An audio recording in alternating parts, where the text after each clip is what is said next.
Motherfucker. I am totally bad at marking pages. Oh, Jesus fucking Christ.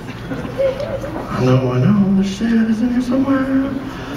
It's gonna be real good, you're gonna really dig it, you're gonna be so happy. Okay.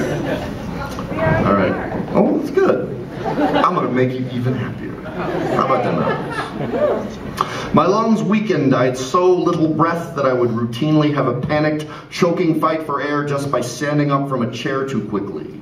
I like to leap up and pace when I get a good idea, so creativity was hazardous.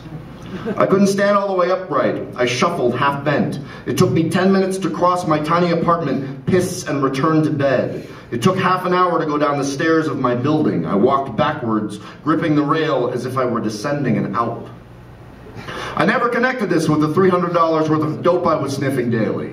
I was 29, and I thought, well, 29, you know, getting older, the body starts shutting down. It was about 4 blocks to the bank machine. Every day I beeped Greg, dealer dude, and then headed for the stairs. 30 minutes down, then 1 block down Ludlow Street, which was transitioning from a discount market, Hasidic Jewish guys in their black hats and quasi-19th century garb selling knockoff leather goods to a groovy people playground. I felt invisible on the street. Maybe life was moving around me so much faster than I was that I was invisible. More likely, people were just averting their gaze from this guy who was clearly dying. It didn't look like a dope fiend, more like a cancer patient.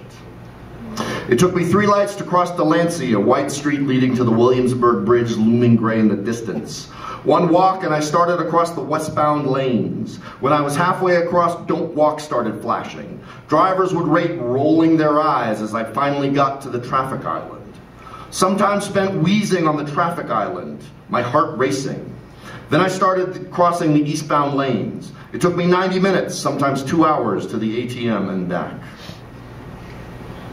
And now, puppies and rainbows. Not really. So I'm sober at this point. Oh, there's more drugs in the world, my friend. I'm not taking them from you. One thing I kept hearing in meetings was, if you don't use, you won't get high.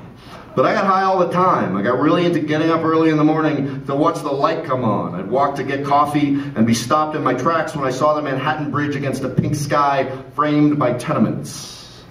As a teenager, I scoffed at the TV stars in pastel sweaters on the cover of People magazine. I'm off the drugs and high on life. But here I was, off the drugs and high on life. I was awakening to what was around me, and in doing so, realized I had no idea just how shut off I was. One evening I had the TV on, and the weatherman said, "It was unseasonably cool today." Yes, it was! It was unseasonably cool today! I was there! I was desperately trying to figure out how to pray. I felt lucky that I'd had a romance with Sam Cooke's gospel records, which, earlier in the book, it was like me and my girlfriends, it was like our heroin shit. It would just be like sniff a bunch of dope and then like listen to Jesus records by Sam Cooke. My flimsy link to the universe, it goes well with Jesus. Heroin, Jesus. I'm not gonna lie. I'd still be doing it if it worked.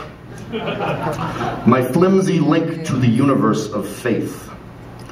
I saw an episode of The Simpsons in which Homer is shanghaied into missionary duty in the South Pacific. But I don't even believe in Jeebus, he says. As the plane takes off, he's told that there's no alcohol on the island. Save me, Jeebus, he screams. I was leaving a meeting feeling utterly out of focus and purposeless, and I walked around a corner and found a liquor store. I looked past the towering God bottle of champagne, found the bottle of Jack Daniels, and stared at it. Save me, Jeebus, I said. And I laughed. Thus began my spiritual awakening. Every morning I poured out a stream of consciousness prayer into my notebook. Please help me. What am I doing? Help me. Be with me. And on for pages and pages. It looks crazy when I read it back. But it was scraping the ugly veneer off myself like scratching a lottery ticket with a coin to see the number.